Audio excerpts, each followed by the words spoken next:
కోతుల రాజ్యం కుక్కల రాజ్యం ఏమీడు మల్లెం పంచాయతీ పట్టుకొచ్చి అనుకుంటా.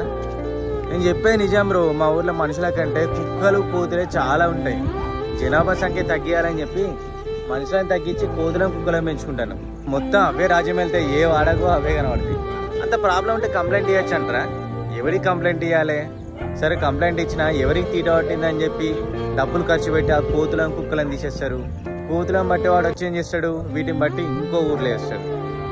అక్కడ వానికి 4 రూపాయలు దొరకాలి కదా, అది వ్యాపారం కదా. వాడు తీసుకుపోయి ఇంకో ఊర్లో వేస్తే వాళ్ళకు తల పట్టుకొని వాళ్ళు మళ్ళీ వీడినే పిలిచి వీనికి డబ్బులు ఇస్తారు. ఎవరు పట్టించుకుంటలేరా అంటారా? ఎవరు పట్టించుకుంటారు బ్రో? ఎవరికేం తీట పట్టింది?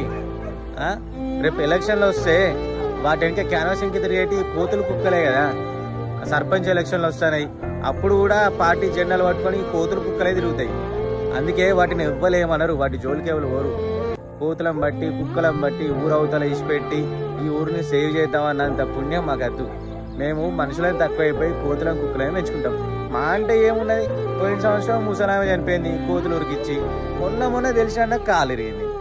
మా ఊరు రోడ్లన్నా, మా ఊరు దుమ్మన్నా, మా ఊరు మనుషులన్నా, మా ఊరు వాతావరణం అన్నా, మా ఊరు కోతులు కుక్కలన్నా కూడా మాకు మస్తు అభిమానం.